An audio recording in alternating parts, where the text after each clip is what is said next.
El pecado no existe. Sois vosotros los que engendráis cuando os dejáis llevar por los hábitos de vuestra naturaleza impura. Este es el origen del pecado. Evangelio de María Magdalena. 10º capítulo. 6º pétalo. ¿Cómo superar los obstáculos?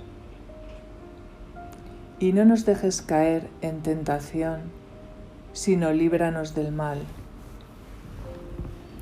Para quedarnos con el poder de estas últimas palabras del Padre Nuestro, debemos estar de acuerdo en la definición de 3 palabras: tentación, pecado y mal.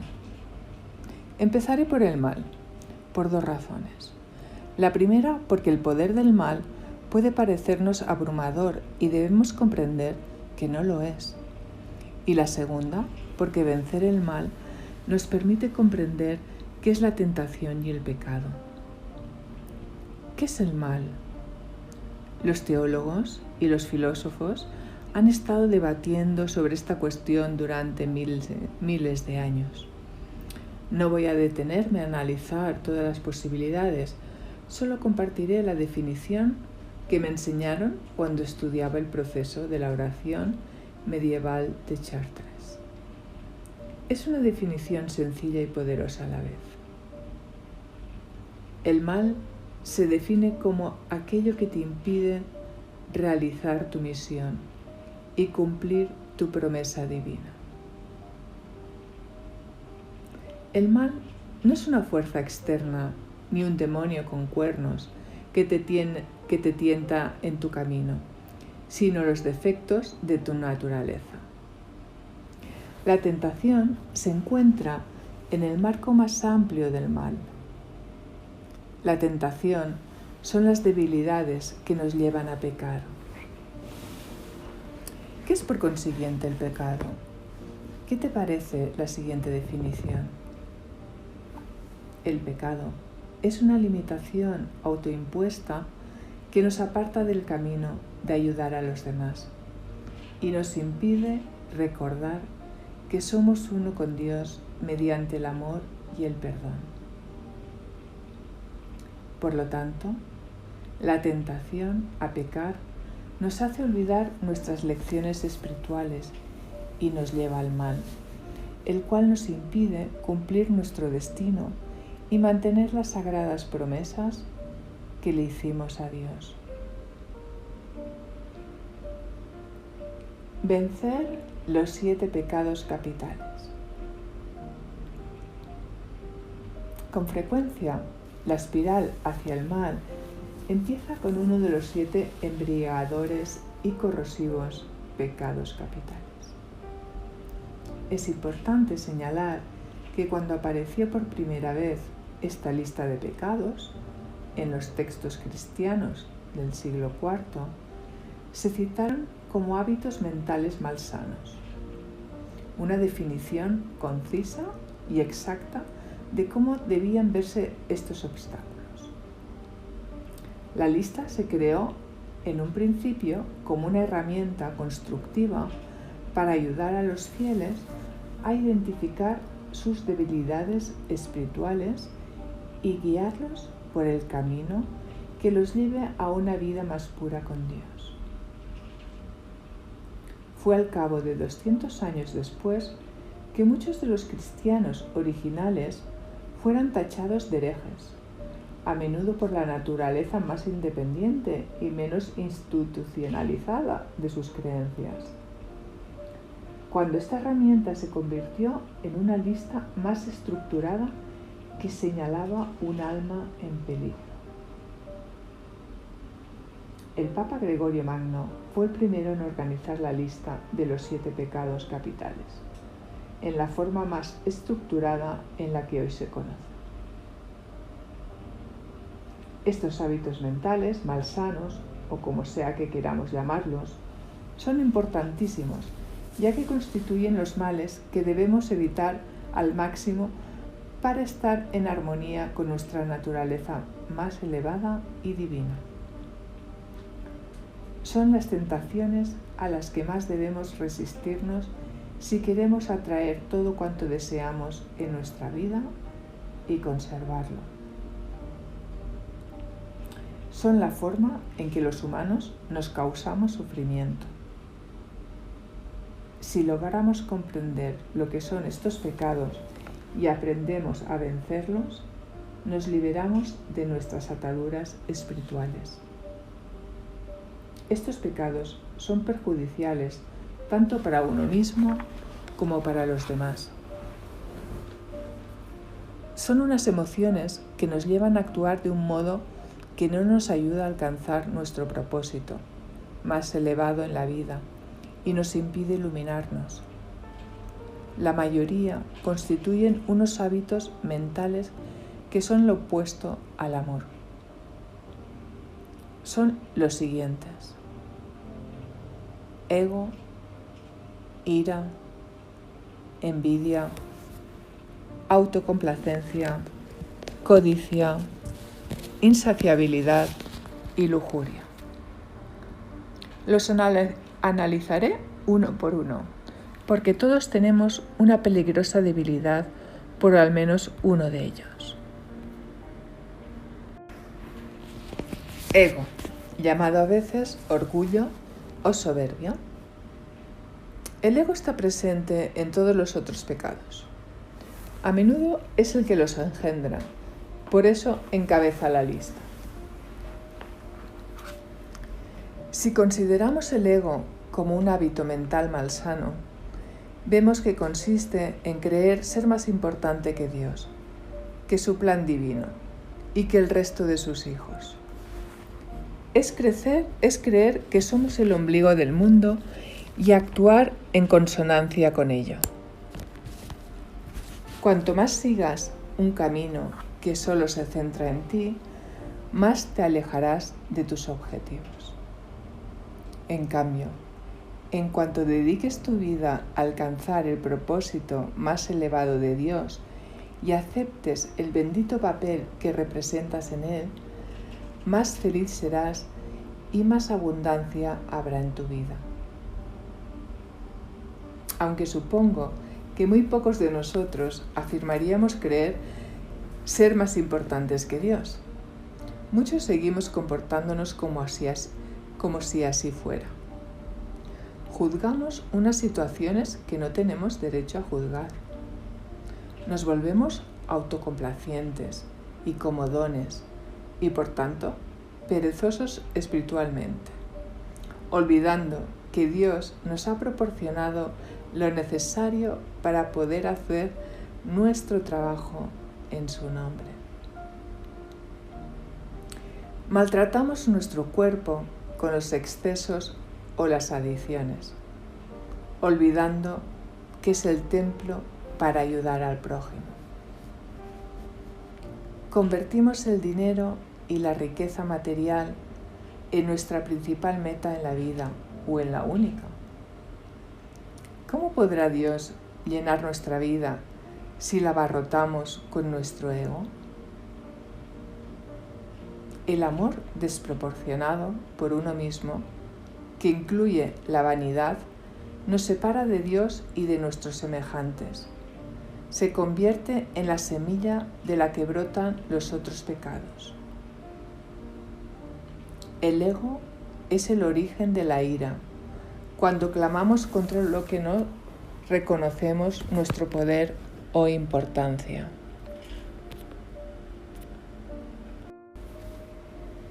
El ego es el origen de la envidia, cuando creemos ser mejores que otros o nos gusta ver fracasar a los demás para sentirnos mejor. El ego es el origen de la autocomplacencia, cuando no seguimos el plan trazado por Dios o no ayudamos a los demás por comodidad. El ego es el origen de la codicia, cuando creemos tener derecho a poseer más bienes de los que nos corresponden y a exprimir a los demás, y cuando anteponemos el dinero o el poder a Dios. El ego es el origen de la insaciabilidad, cuando no respetamos el cuerpo, la mente y el espíritu, al entregarnos a los excesos y las adicciones.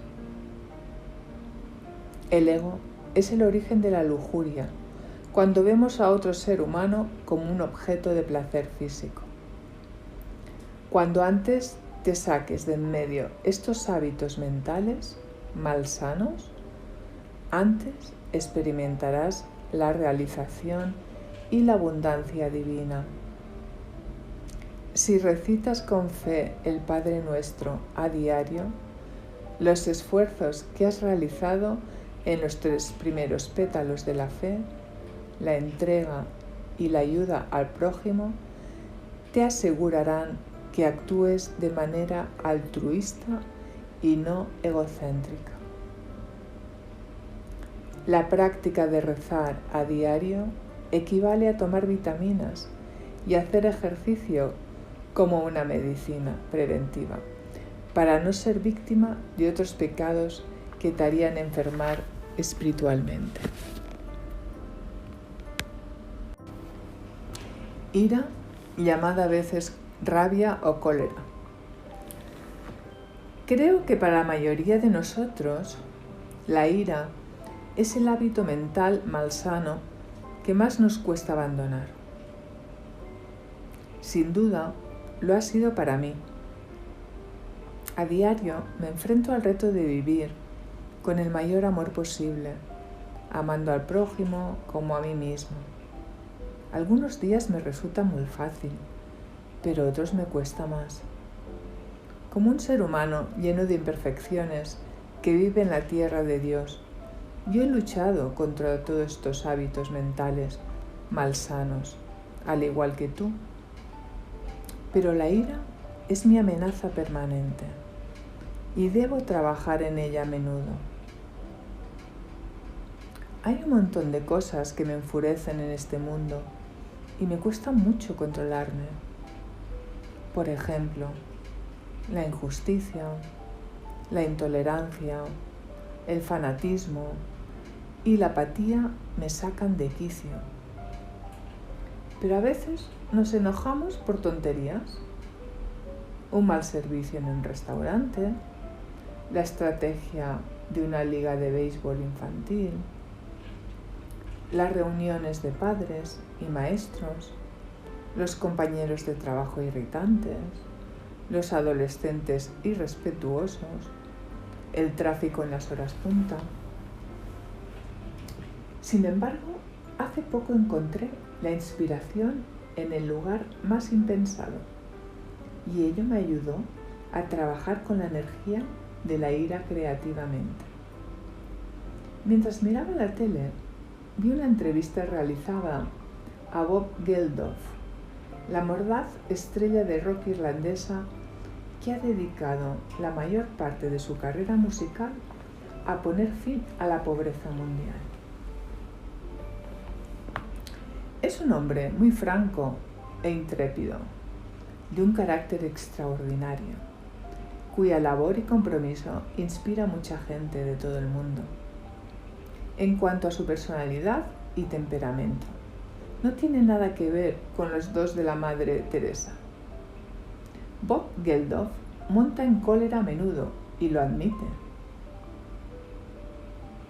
En la entrevista, Sir Bob, hablando de la idea del activismo, describió una diferencia primordial entre él y su amigo Bono, otro rockero irlandés que ha dedicado una admirable cantidad de tiempo y energía a mejorar el mundo. Geldof dijo: Bono, como todos sabemos, está enamorado del mundo. El mundo le apasiona. A mí, en cambio, el mundo me enfurece. Él quiere darle un fuerte abrazo, mientras que yo deseo romper sus luces de un puñetazo. Esta observación al principio me hizo reír, pero al pararme a reflexionar en ella, concluí que Bob era un gran genio, porque representa un gran acertijo humano.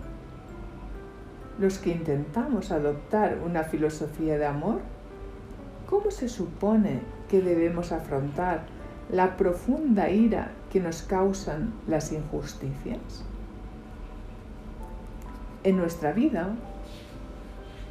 todos batallamos con la rabia que nos producen tanto los problemas de nuestra vida como los del mundo. ¿Cómo evitar hervir de ira? La lección que saqué al ver el ejemplo de Geldof fue esta. La ira es una emoción muy poderosa y cuando la encauzamos bien, se convierte en una fuerza irresistible que produce efectos positivos. En lugar de despotricar contra el mundo, o peor aún, de dejar que la ira reprimida nos carcome las entrañas, debemos encontrar formas constructivas de utilizar esta energía para cambiar el mundo. Bob Geldof motivó a la mayoría de personas de la industria del espectáculo y al final a millones de ciudadanos de todo el mundo no solo a interesarse por un problema que hace sufrir a muchos seres humanos, sino también a tomar cartas en el asunto. Lo hizo utilizando su ira de una forma positiva y dinámica.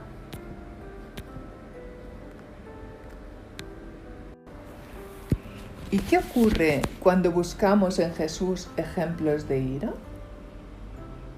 ¿Qué emoción manifestó al volcar en el templo las mesas de los prestamistas y mercaderes? ¿Fue un acto violento de vandalismo? Jesús debía de estar furioso. ¿Es posible que el príncipe de la paz a veces quisiera también romper de un puñetazo las luces del mundo? Al derribar las mesas, Jesús se estaba posicionando en contra de lo que, según él, había transformado un lugar de espiritualidad en un mercado de la iniquidad. Aquella rabia justificada lo empujó a actuar, pero también le causó un montón de problemas con las autoridades de Jerusalén. Quizás Jesús intentó mostrarnos en la historia de las mesas del templo que también era humano, para que pudiéramos identificarnos mucho más con él. Si incluso Jesús perdía los estribos a veces, tal vez no deberíamos ser tan duros con nuestras imperfecciones. La ira es el demonio más difícil de dominar. Pero para ser capaces de vivir con más amor y cambiar el mundo, el mejor método para afrontar esta emoción es convertirla en una fuerza para la justicia o la caridad. Para aplicar esta idea, no necesitas ser un activista. Puedes usar la energía de la ira en tu beneficio, algo totalmente aceptable y positivo. Piensa en la cantidad de adrenalina que liberas cuando montas en cólera por alguna razón, cuando sientes que te va a dar un ataque de furia. ¿Y si pudieras encauzar toda esta energía para dirigirla hacia una meta personal? Ejercicio. ¿Cuánta ira has acumulado? Haz una lista de todo lo que te has enfurecido esta semana. Añádele cualquier tema mundial o de otra índole que te ponga furioso cuando piensas en él. ¿Puedes convertir la energía de la ira que estos temas te provocan en alguna clase de fuerza positiva o encauzarla hacia alguna acción pacífica que te ayude a liberarla? Si no es así, ¿puedes reducir la ira mediante el perdón, como has aprendido a hacer en el capítulo anterior? Si son las acciones de una persona las que te hacen montar en cólera, puedes usar la afirmación: la gente hace lo que puede con los medios que tiene, y seguir progresando.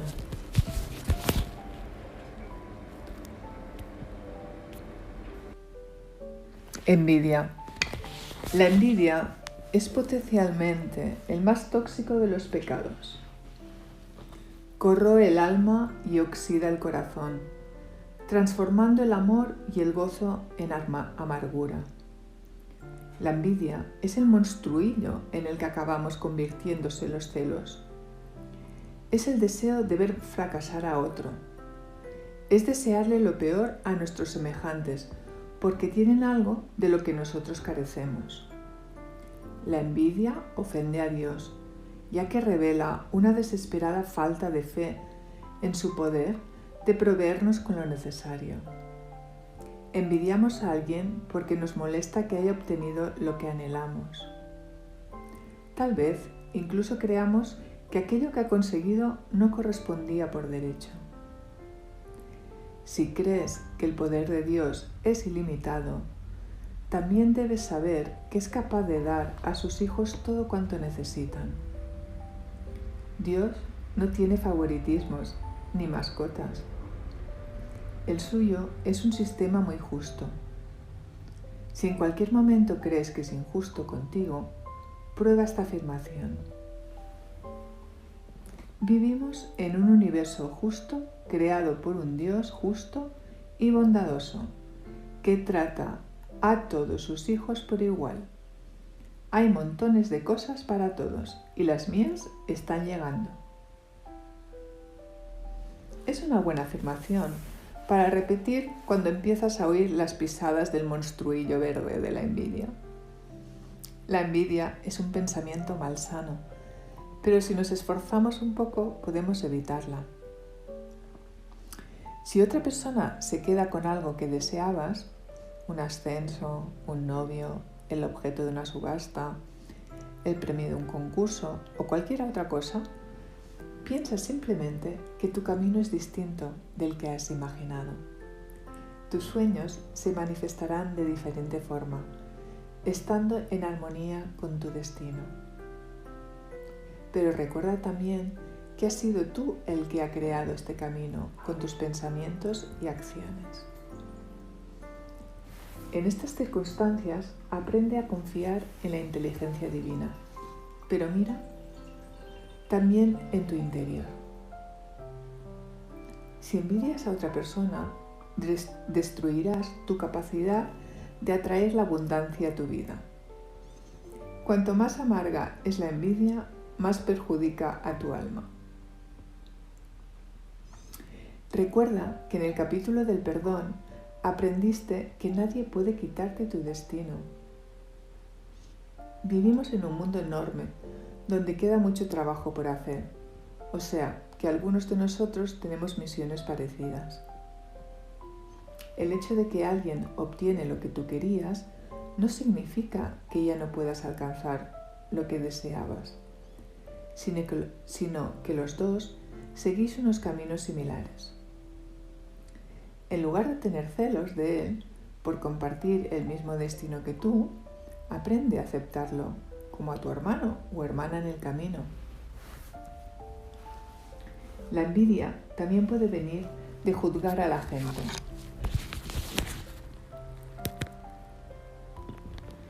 Tal vez creas que el éxito de los demás es injusto e inmerecido por su conducta, pero solo Dios puede juzgarlo. Él ve lo que hay en el alma de todos, pero tú no. Él sabe el pasado de la gente y conoce sus intenciones, una información esencial de la que tú careces. En lugar de gastar tanta energía cavilando en lo que los demás tienen y en por qué no se lo merecen, el ego, origen de los pecados, ha entrado en juego. Puedes cambiar tu vida reorientando esta energía para que tu existencia mejore. En cuanto a la envidia, en las relaciones personales y sentimentales, la sensación que tenemos cuando las personas que nos gusta que nos gusta sale con otra o se relaciona con ella, puede ser una forma muy intensa y corrosiva de envidia. Aunque en el siguiente capítulo trataré sobre el amor y el secreto de cómo atraer el amor verdadero. Debes afrontar la envidia si constituye un problema para ti. Por el bien de tu corazón,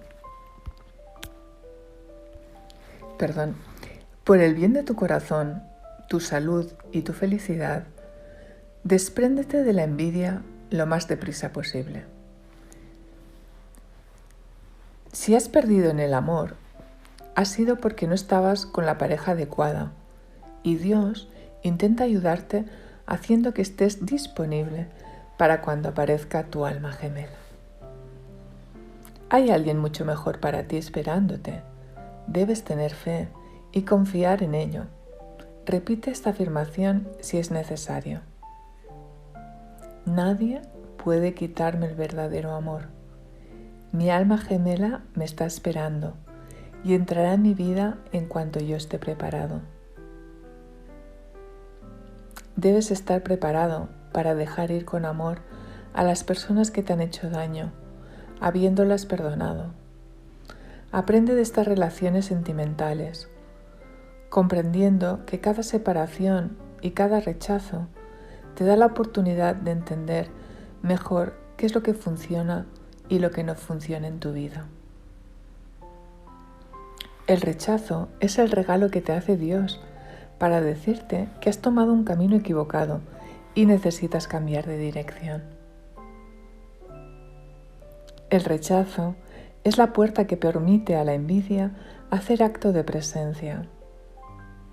Aunque nunca es agradable que te den calabazas, en cuanto lo veas como un regalo que te hace Dios, te resultará más fácil aceptarlo y recuperarte. Este principio se aplica al rechazo a cualquier nivel: personal, sentimental, laboral, creativo.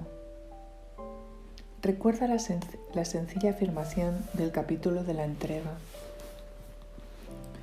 Sexto pétalo: ¿cómo superar los obstáculos? Si crees que todo ocurre por una razón, nunca tendrás un mal día. Ejercicio. ¿Qué es lo que te hace morir de envidia? Piensa en una ocasión en la que te moriste de envidia por el éxito de otro. Puede ser en el ámbito laboral o personal. Responde a estas preguntas. ¿Por qué me siento así? ¿Deseo lo que esta persona tiene? ¿Creo que yo me lo merezco más que ella? ¿Siento que de algún modo no puedo tener lo que quiero porque otra persona lo ha conseguido en mi lugar? ¿Me sentiría mejor si esta persona lo perdiera? Sé sincero. ¿Envidias a esta persona o solo lo que ha conseguido? Normalmente son ambas cosas, pero no siempre. A veces alguien nos cae muy bien, por ejemplo un compañero de trabajo, pero le envidiamos cuando recibe algo que deseamos.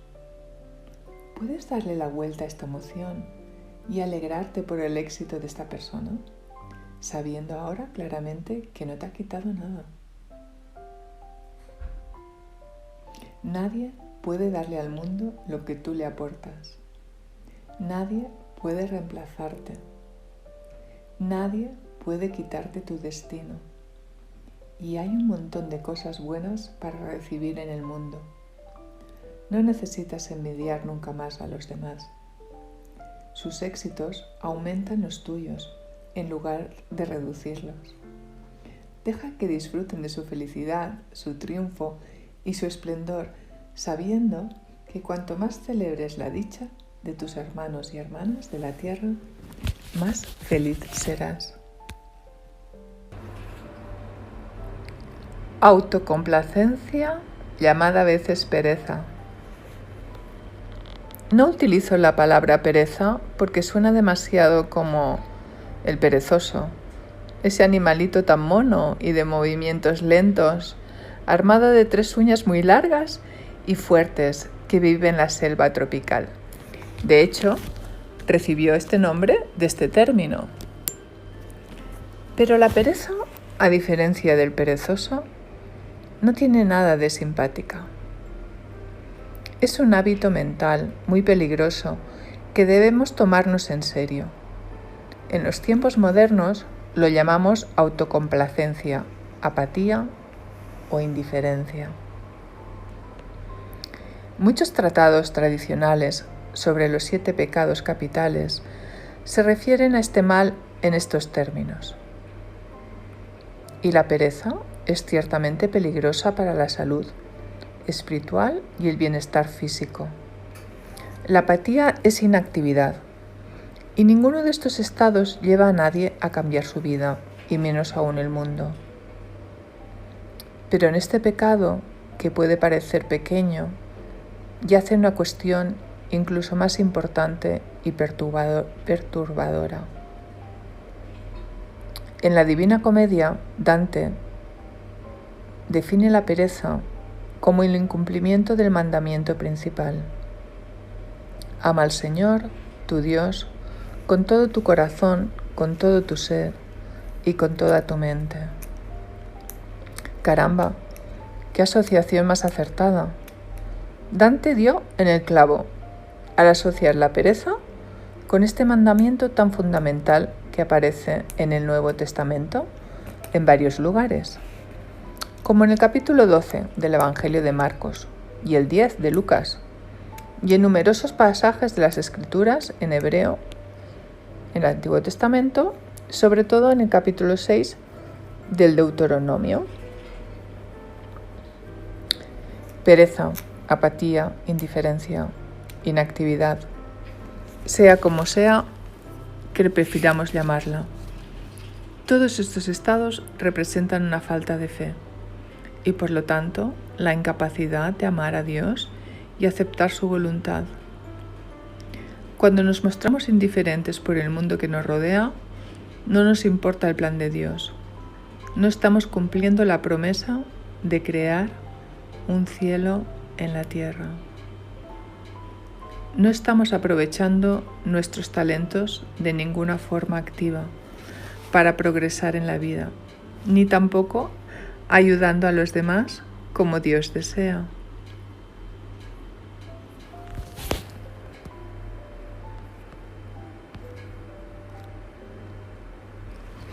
Cuando comparto este proceso de la oración, una pregunta que me hacen a menudo es: ¿tienen otros pueblos la misma promesa y la misma misión que yo? Me llevó años de meditación, observación y aprendizaje de averiguarlo, pero he llegado a la firme conclusión de que la respuesta es sí. Una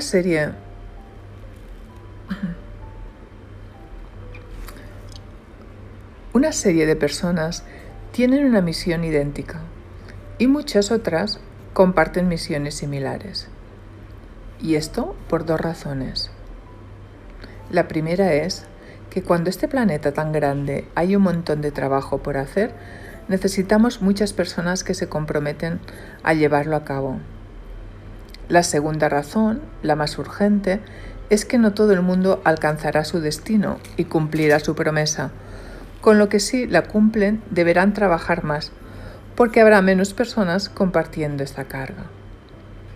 El ego y la autocomplacencia son los 2 pecados que minan nuestra razón de ser. Una y otra vez, si dejamos que surjan sigilosamente y se apoderen de nosotros. Qué lástima, ¿verdad? Los hábitos malsanos de la apatía y la autocomplacencia hacen peligrar nuestra felicidad y nos impiden sentir el amor de Dios al servirle a Él y a su hermosa tierra.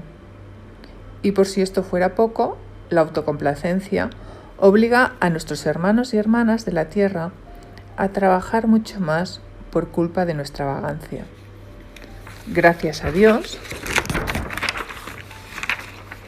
en este planeta hay gente dispuesta a hacer mucho más de lo que le corresponde y trabaja infatigablemente. Sara Simmons, una maravillosa, inspiradora amiga mía, es la fundadora de Emancipation Network, una organización que lucha contra los funestos efectos del tráfico humano y proporciona servicios y recursos a los sobrevivientes de la esclavitud. Sara renunció a su carrera musical y cinematográfica para dedicarse por entero a esta causa. Cuanto más consciente era de los horrores que existen en todo el mundo, de los millones de mujeres y niños obligados a la esclavitud sexual, más sabía que no podía llevar una idea que no estuviera dedicada a ayudar a los demás y al activismo. Sara trabaja incansablemente para acabar con esta terrible y abrumadora plaga. Ha ayudado personalmente a cientos de mujeres del mundo entero. Y sin embargo, Sara no duerme por la noche, porque intenta constantemente aumentar la promesa que ha hecho para ayudar incluso a más personas. Yo creo que Sara podría dormir un poco si hubiera más gente que se preocupara por este problema y compartiera la carga que ella lleva sobre sus hombros de ayudar a los demás. Sara ha echado un cable a cientos de personas y está intentando ayudar a unos cuantos miles porque no hay suficientes personas que hagan la parte que le corresponde. Si todos cumpliéramos las promesas hechas a Dios y nos comprometiéramos a ayudar a los demás, la carga de esta labor estaría más repartida y sería mucho más liviana. Este pecado lo cometen los que pasan olímpicamente de los demás. Hace poco, en una reunión de la comunidad del barrio, mencioné el problema de una anciana que es amiga mía. La persona con la que charlaba estaba con un desconocido, pero como nuestra comunidad siempre intenta ayudar a los vecinos, supuse que él compartiría unos valores similares. Le expliqué que me preocupaba aquella amiga porque era una mujer muy frágil y pequeña que hacía trabajos de limpieza en las casas para ganarse la vida. Su marido tenía una enfermedad terminal y no les llegaba el dinero. Además, estaba muy cansada por tener que ir a ver a su marido al hospital y dedicarse luego a un trabajo tan agotador físicamente. Le pregunté: ¿cómo le parece que podamos ayudar a esta anciana y a muchas otras personas de la comunidad en su misma situación que tiene problemas económicos? Aquel individuo se me quedó mirando como si yo le estuviera hablando en chino. Por fin repuso: si son pobres es porque no han trabajado lo suficiente. Ellos se lo han buscado. Yo no tengo ninguna obligación de echarles una mano. Y luego se apresuró a irse. Madre mía, me quedé sin habla ante tanta crueldad, la apatía, el ego de aquel individuo. Pero cuando se me pasó el susto, lo compadecí. Había decidido su propia suerte con esta increíble indiferencia por sus semejantes a los que había prometido amar. En aquel momento vi que se le había endurecido el corazón, porque debía de tener algún problema, seguramente uno que le hacía sufrir mucho. No se lo deseo a nadie, pero estamos en este mundo para aprender. Y Dios puede ser un director de colegio muy duro cuando sus alumnos no le hacen caso. He observado que las personas que dan muestra de una gran dosis de apatía y autocomplacencia son las que sufren en la vida unas lecciones más duras. Son las lecciones que no buscamos. Cuando comprendemos por qué hemos venido a este mundo y qué se espera de nosotros, según Jesús, es que seamos compasivos y amemos al prójimo. Nuestra vida se vuelve armoniosa y bella. Pero cuando olvidamos este importantísimo mandamiento, durante demasiado tiempo, la vida nos dará una lección de claridad. Quiero subrayar que mucha gente buena es víctima de este modo de actuar. Conozco a varios hombres y mujeres muy exitosos, decentes y familiares culpables de apatía. Creen que mientras se preocupen por ellos mismos y por su familia, ya están cumpliendo sus obligaciones. Creen haberse labrado su propio éxito en la vida. Se han ganado el dinero trabajando duro y tienen derecho a gastarlo como se les antoje, ¿verdad? Bueno, sí y no. Si todos somos libres de disfrutar de los frutos de nuestro trabajo.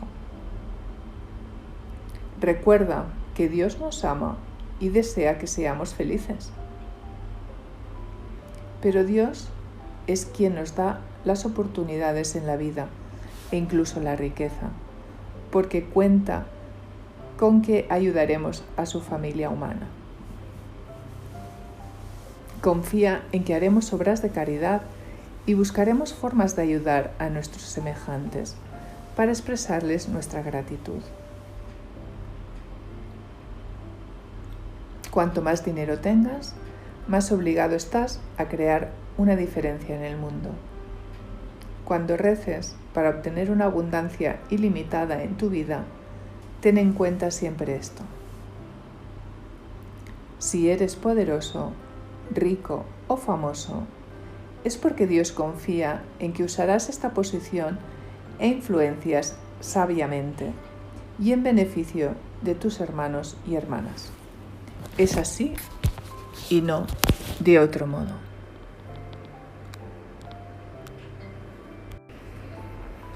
Ahora, más que nunca, con la crisis que afronta el planeta y sus habitantes, debemos todos arrimar el hombro. Cualquiera que pueda ayudar a los demás debe hacerlo. De lo contrario, estará desperdiciando los grandes regalos con que Dios nos ha obsequiado. De entre las citas más inspiradoras hechas por figuras históricas sobre este tema, una de mis favoritas es la atribuida a Edmund Burke, un estadista británico del siglo XVIII, que dijo: «Para que triunfe el mal, solo es necesario que los buenos no hagan nada». Es una frase brillante y coherente, que condensa el problema de la autocomplacencia en una frase corta. Aunque seamos buenas personas, si no hacemos nada para mejorar el planeta, estamos permitiendo que triunfe el mal.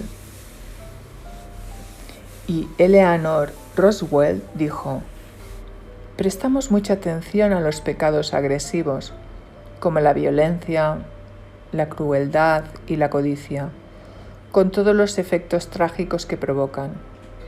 Y apenas nos fijamos en los pasivos, como la apatía y la pereza, que a la larga producen unos efectos más devastadores si cabe».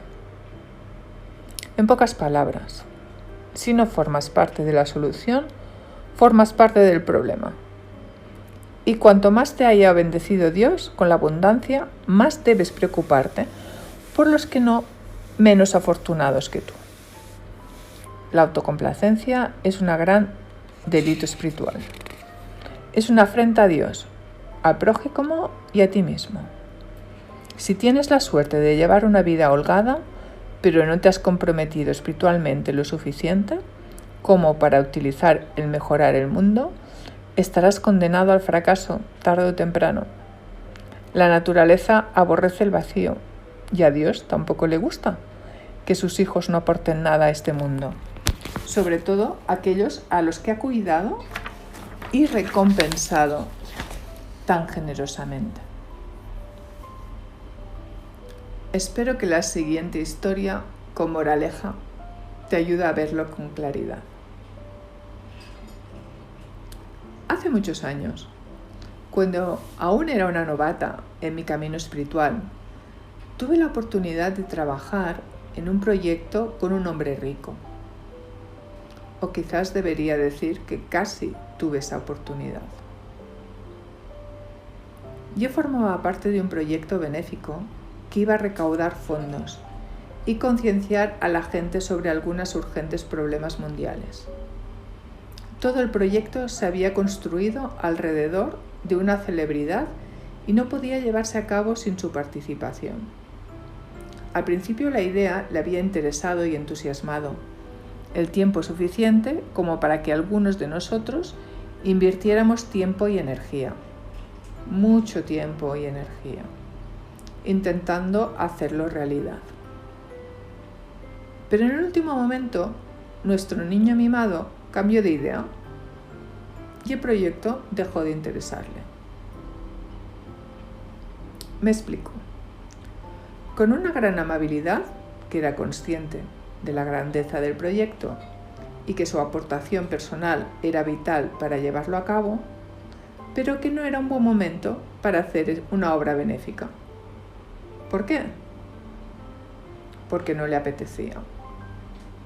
En aquella época disfrutaba de un estilo de vida sumamente privilegiado y despreocupado y no le apetecía hacer otra cosa, sobre todo si comportaba mucho trabajo.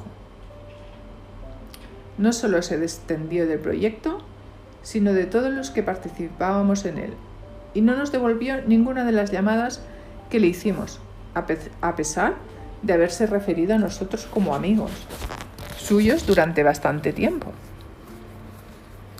Sus acciones nos hicieron mucho daño a todos los implicados, tanto en especial en el aspecto personal y profesional, como en el económico. Pero la historia no termina, ni mucho menos aquí.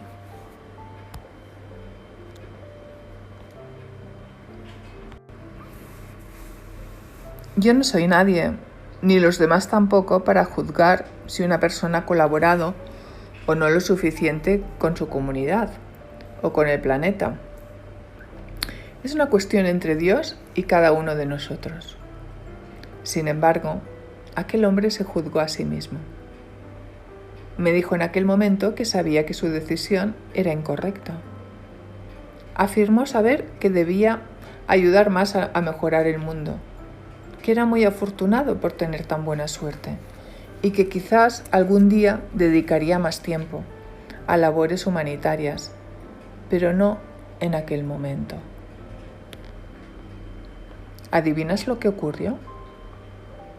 La vida de aquel hombre dio un desafortunado giro.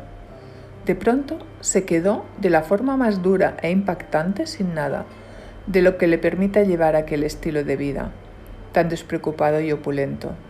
Dios le dio un buen tablazo, con una fuerza inusitada.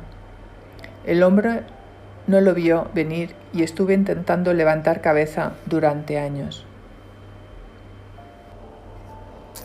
Pero aunque esta historia trate sobre su conducta, también tiene que ver sobre mi reacción.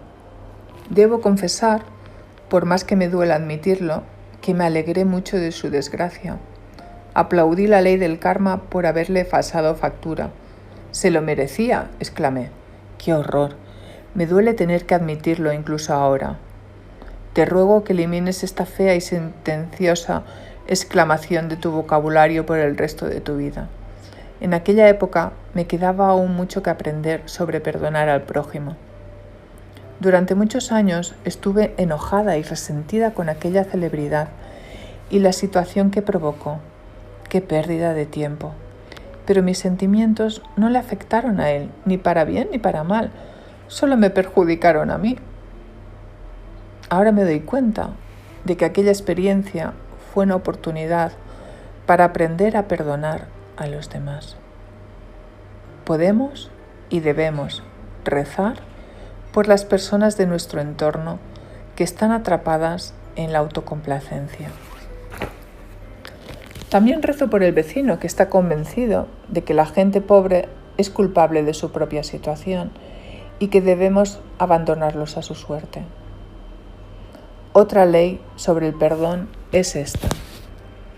Si crees que alguien que conoces actúa de un modo perjudicial crucial para él o para otros, tienes la obligación de rezar por esta persona. Esta ley no consiste en juzgar a alguien o en no respetar su libre albedrío, sino que rezas para que encuentre suavemente su conexión con Dios y cumpla la promesa que le hizo. El resto no está en tus manos, ni tampoco es asunto tuyo cómo lo haga. Pero rezar para que otra persona sea afortunada y feliz en la vida es sumamente eficaz. Tiene el poder de ahorrarle a otro ser humano otra situación terrible, y cada vez que alguien descubre su propósito más elevado en la vida, el mundo entero se beneficia de ello. Forma parte de la promesa hecha a Dios de ayudar al prójimo. Todos le prometimos hacer que la tierra fuera un lugar más pacífico y armonioso, perdonando y amando a nuestros semejantes, incluso a los que nos hicieron daño, sobre todo a ellos. La generosidad es el antídoto de la autocomplacencia. Cuando terminaba de escribir este libro, vi una historia en un canal de noticias que me hizo llorar, primero de tristeza y después de alegría y alivio. Una mujer en Texas se sentó en el suelo de una sala de subasta de Dallas y empezó a sollozar casi incontrolablemente. Se llamaba Tracy y su hogar, embargado por el impago de la hipoteca, se estaba subastando. Había acudido a la subasta porque aún no podía creer que su familia estuviera a punto de perderlo todo. Quizá la subasta le ofrecería alguna clase de solución. Mientras Tracy lloraba, Marilyn, una desconocida a la que nunca había visto, entró en la sala. Buscaba a su hijo, que estaba allí para comprar esa propiedad embargada.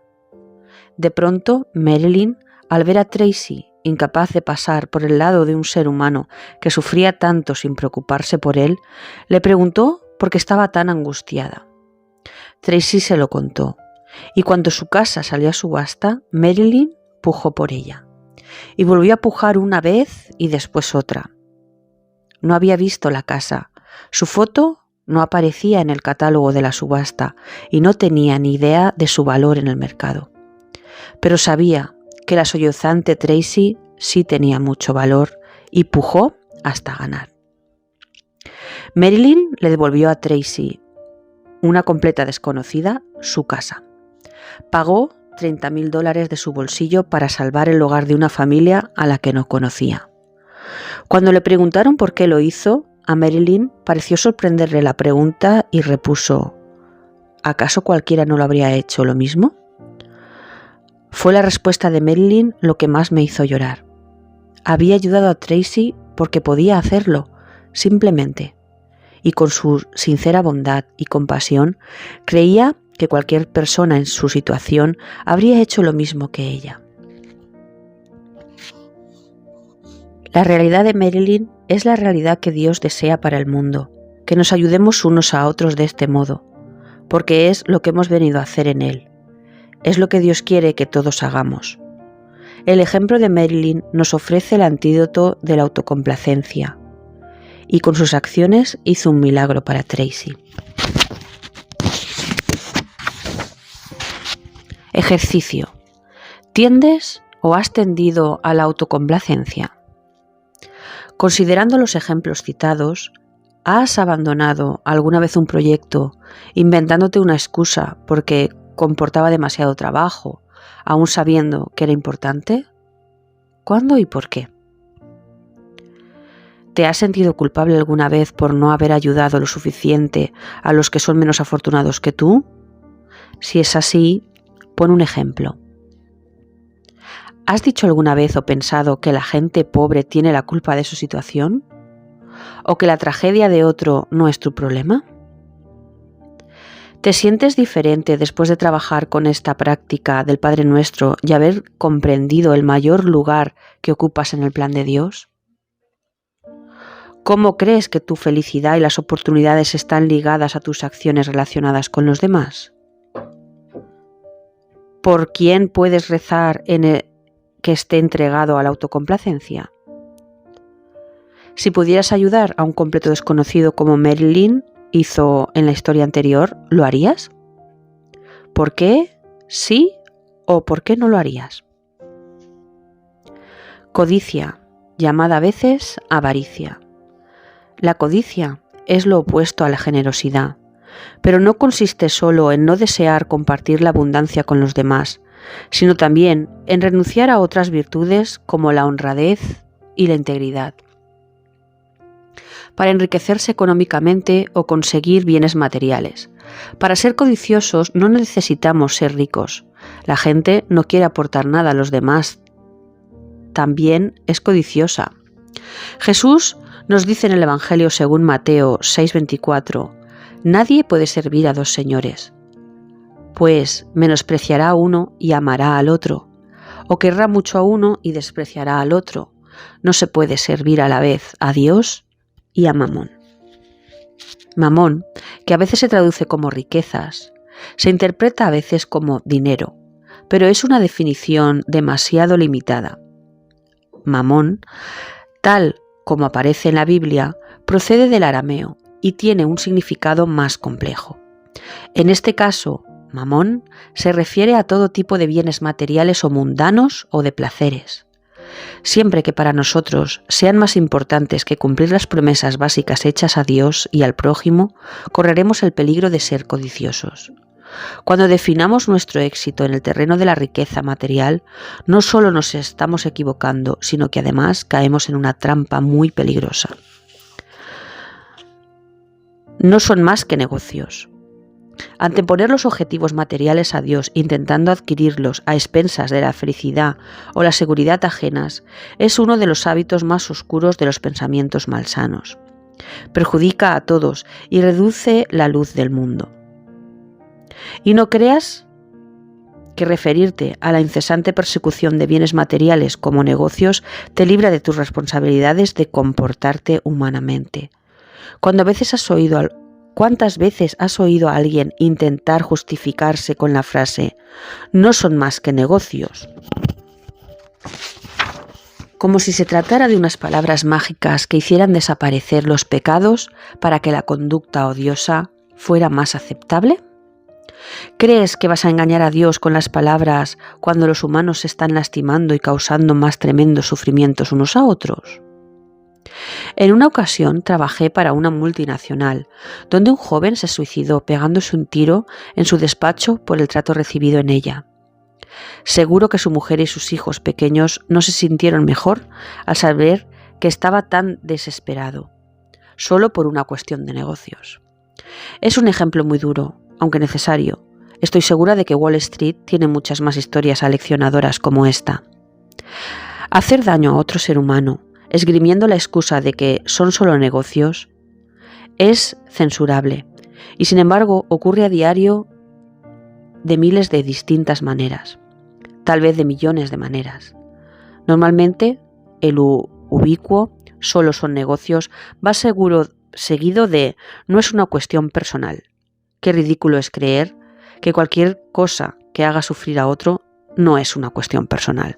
Cualquier dolor es personal.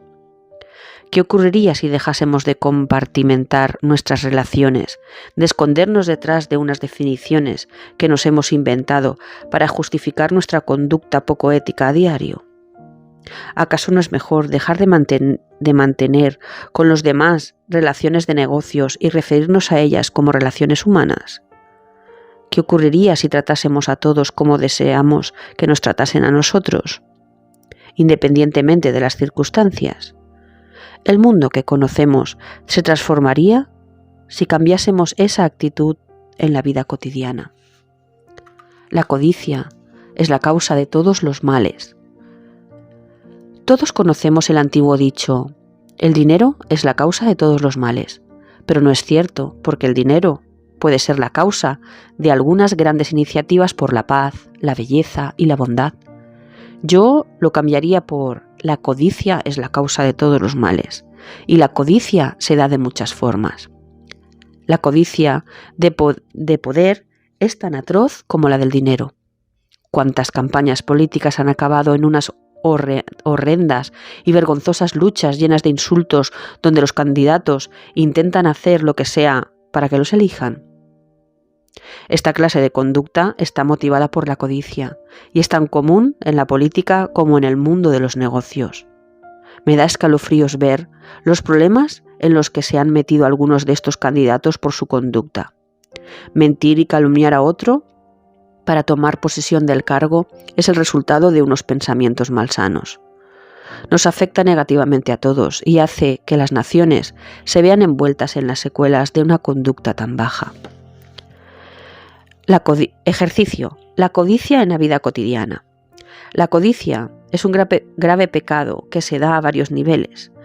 Podemos ser unas buenas personas y, no obstante, caer en el seductor hechizo de la codicia.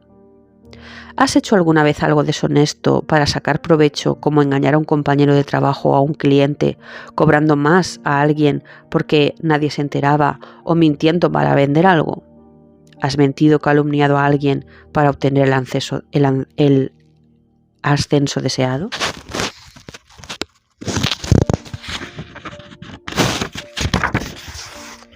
¿Has usado alguna vez la excusa «solo son negocios» o «no es una cuestión personal»? ¿Crees que volverás a hacerlo? Si la respuesta a estas preguntas es afirmativa, promete en este instante cambiar de actitud por tu propio bienestar espiritual. Decide no aceptar nunca más la idea de que las transacciones comerciales te permiten dejar la humanidad a un lado. Piensa en alguna ocasión en la que has sido duro con otra persona en el mundo de los negocios. Imagina ahora a Jesús como representante de Dios sentado en la habitación contigo. ¿Serías capaz de tomar las mismas decisiones? ¿De decir las mismas cosas? Si imaginas a diario que Dios está sentado a tu lado mientras trabajas, ¿cómo cambiará tu conducta? Si piensas que siempre es aceptable explorar a otro ser humano por cualquier razón, estás condenado a una dura caída. Nadie se libra de ella. Nadie. Y esta clase de conducta te impide ser feliz y gozar de abundancia. Aunque creas haber ganado esa batalla en particular y haber obtenido lo que querías, al final perderás la partida. Y la verdad es que no necesitas hacer daño a nadie para amasar unas riquezas extraordinarias. En realidad ocurre lo contrario. Dios te dará muchas más cosas de las que imaginas cuando respondas con amor, generosidad y gentileza a tus semejantes. Recuerda que son tus hermanos y hermanas en la tierra e hijos de Dios.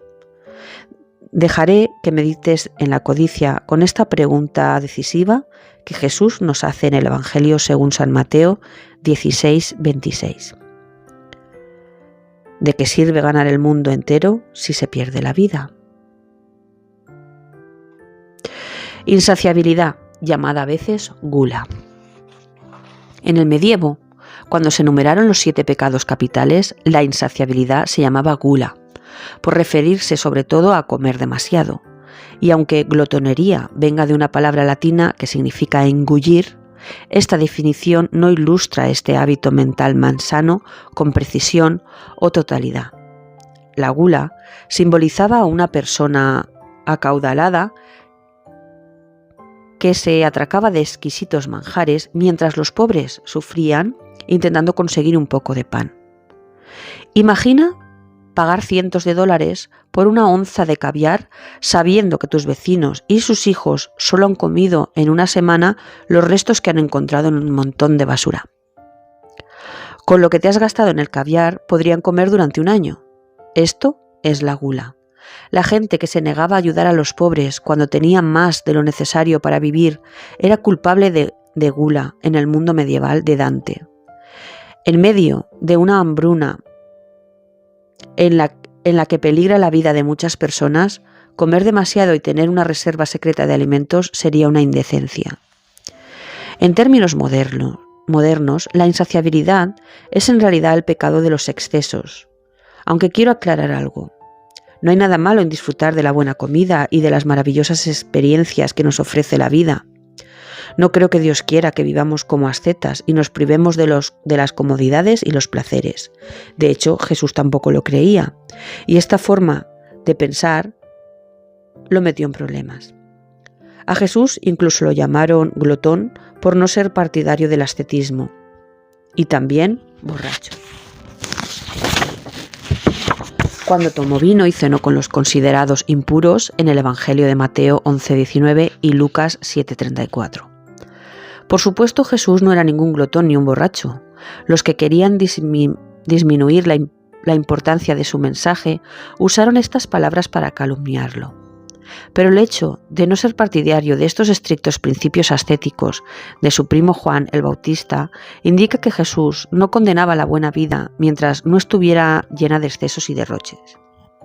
En términos modernos, la insaciabilidad significa una falta de autocontrol, una pasión por los excesos y los lujos.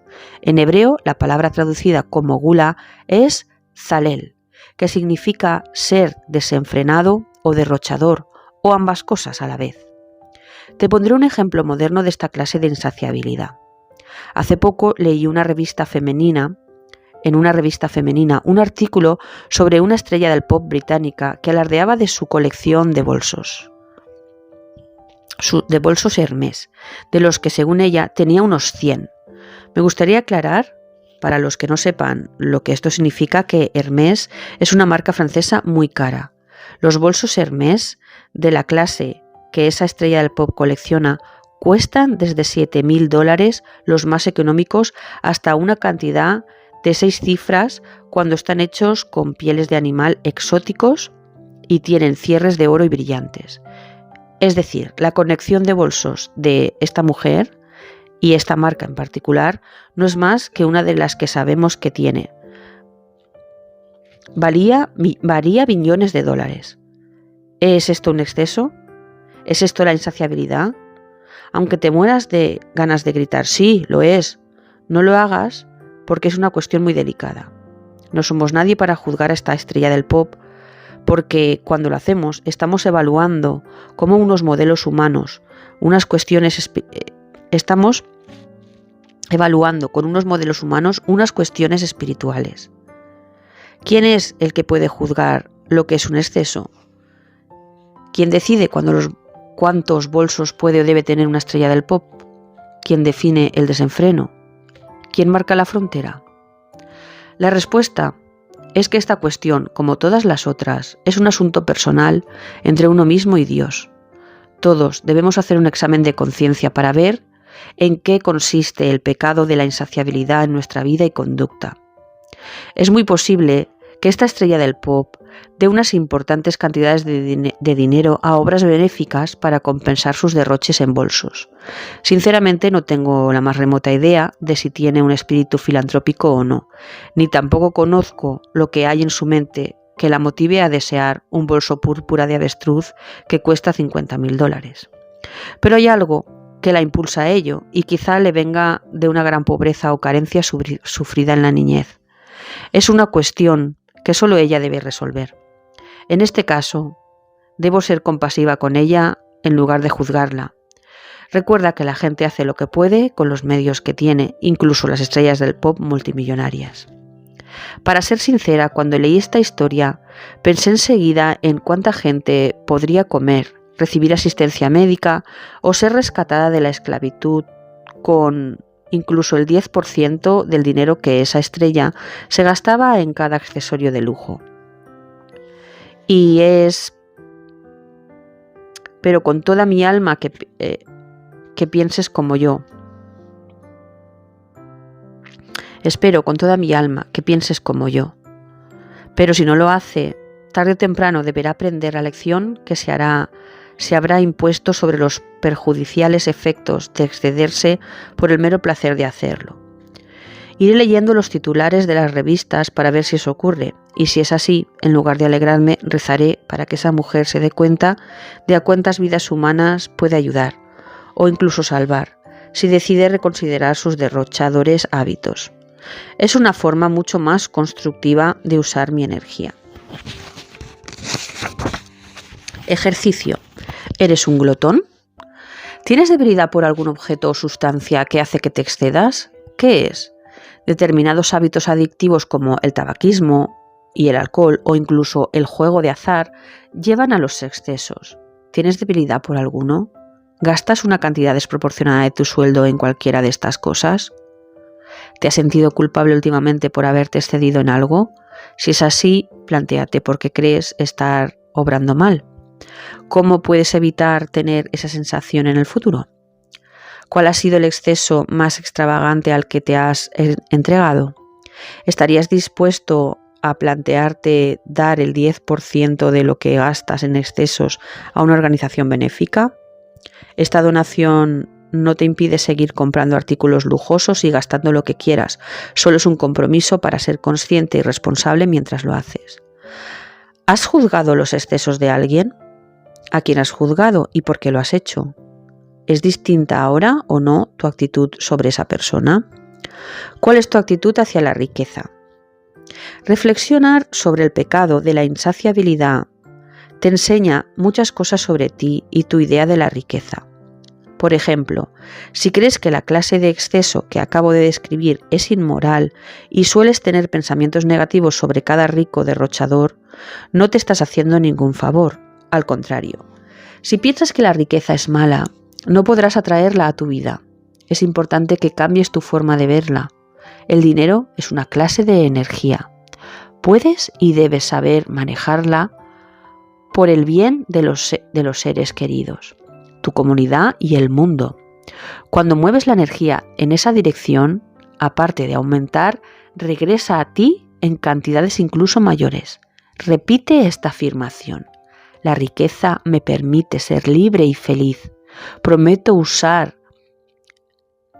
la que me llegue de manera responsable para crear una vida hermosa para mí y los demás. ¿Recuerdas la historia de mi amigo James que soñaba con un coche deportivo europeo? Se compró su lujoso coche y prometió hacer cada mes una donación a una organización benéfica. Ahora está encantado de tener lo que le hace feliz y de ayudar al mundo. Es un buen compromiso el que ha tomado.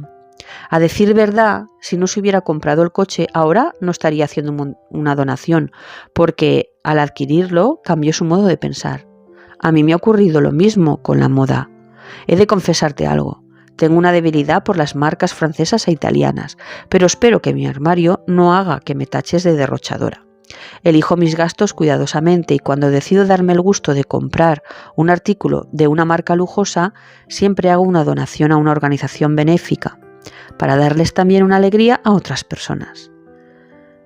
Sigue leyendo esto porque es muy importante. Al practicar esta mentalidad de combinar los lujos con obras de caridad,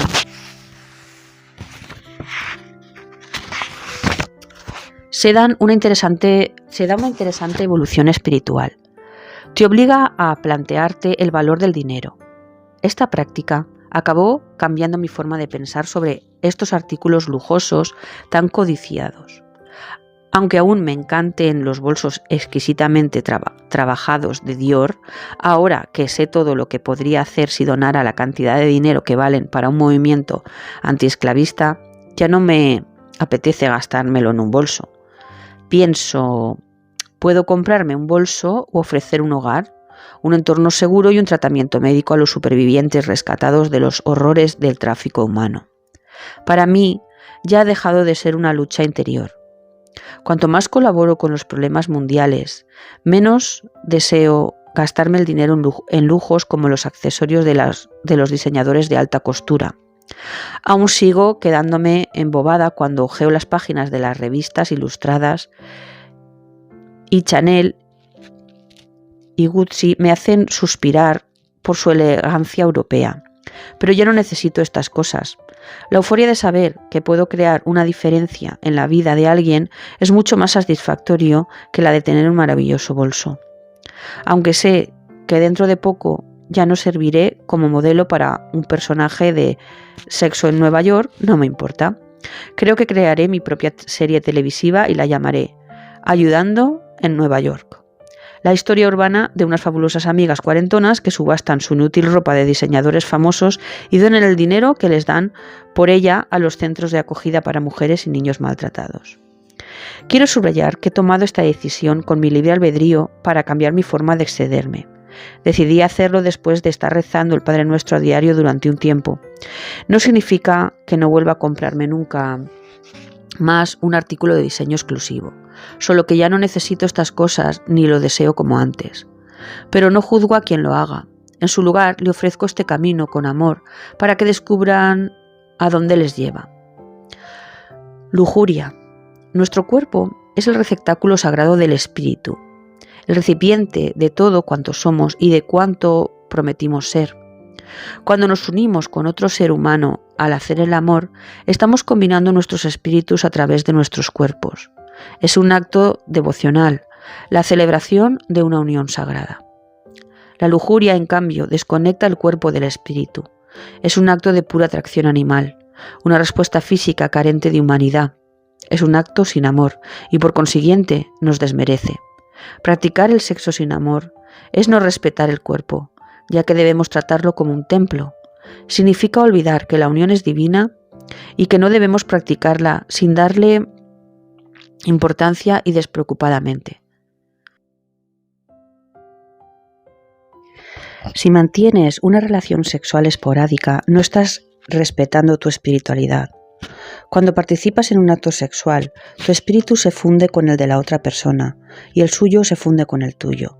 Supone adquirir un compromiso muy serio que puede afectar a todos los aspectos de tu vida. Los evangelios gnósticos afirman que solo debemos practicar el sexo cuando están presentes la confianza y la conciencia plena.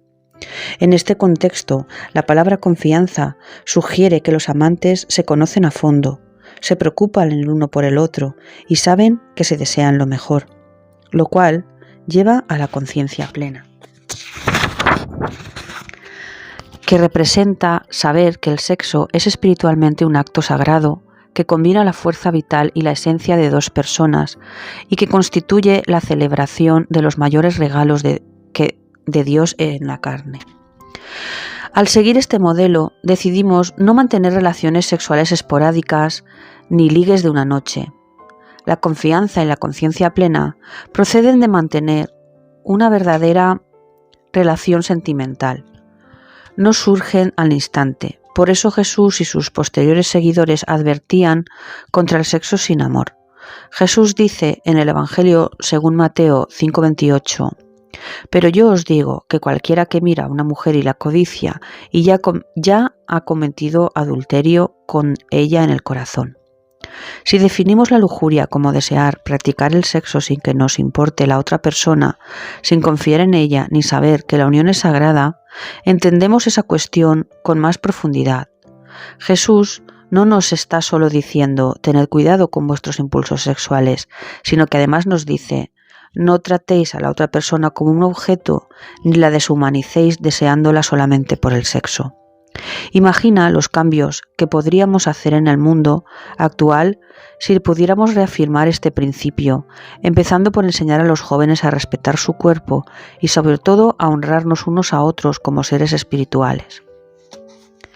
La lujuria prolifera en los medios de comunicación del siglo XXI y estos suelen redirigirse a los adolescentes. El sexo vende y, por desgracia, vende degradando a los seres humanos al presentarlos como unos objetos físicos sin alma. Como los trata como objetos, crea el ambiente propicio para que proliferen la violencia machista y la explotación sexual que se encuentra en el tráfico humano y la esclavitud sexual. No estoy diciendo que el sexo sin amor conduzca a estas circunstancias tan extremas e incluso a los delitos. Lo que deseo señalar es que si creciéramos viendo la sexualidad como un sacramento, como la unificación de dos espíritus a través de la unión de sus cuerpos, quizás entonces estaríamos preparando el terreno para crear una nueva visión del mundo más sana. Cualquiera que haya tenido un ligue de una noche y se haya arrepentido de la relación al despertar por la mañana, sabe lo desagradable que es. ¿Por qué? Porque a algún nivel sabemos que hemos violado la divinidad de nuestro espíritu compartiendo nuestra fuerza vital con otra persona despreocupadamente y, lo que es aún peor, sin amor. La lujuria es un apetito egoísta y en cuanto lo hemos satisfecho, sentimos un gran vacío en nuestro interior. La lujuria no conoce la empatía. En este sentido, es lo opuesto al amor. Cuando estamos enamorados, no deseamos a nuestra pareja solo por el sexo, sino que nos gusta como persona, nos importa y sabemos lo que ocurriría a continuación. El amor consiste en dar, la lujuria, en cambio, solo consiste en tomar. Y, en último lugar, si Dios es amor, y lo es, tal como se define en Juan 4:8, y el amor no puede ocupar el mismo espacio que la lujuria, en ese caso, cuando nos entregamos a la lujuria, nos apartamos totalmente de Dios. Y es lógico que sea así. ¿Acaso crees que Dios quiere estar cerca de nosotros para ver cómo nos tratamos unos a otros como objetos sin un alma? Ejercicio. La lujuria frente al amor. Piensa en una ocasión en la que deseaste a alguien movido solo por una atracción física o química. ¿Te dejaste llevar por la lujuria? Si es así, ¿cómo te sentiste después? La idea de ver el sexo como una unión sagrada, como la fusión de dos espíritus a través de la unión de sus cuerpos, ¿cambia tu perspectiva al respecto? ¿Qué crees que significa confiar en el otro y saber que el sexo es una unión sagrada? ¿Lo has experimentado alguna vez? No te estoy diciendo que no puedas admirar la belleza o encontrar atractiva físicamente a una persona. Lo que importa es lo que haces con estos sentimientos. Pero la buena noticia es que la sexualidad sagrada es un bendito regalo de Dios que nos llena de gozo. Cuando comprendemos y aceptamos un amor tan profundo, la lujuria vacía y fortuita nos parece una experiencia humana escabrosa e impropia. La lujuria degrada, el amor ensalza, lo cual nos lleva al sexto pétalo y al centro de la rosa, donde nos espera el amor puro. El que no ama no conoce a Dios, porque Dios es amor. Juan 1:4-8.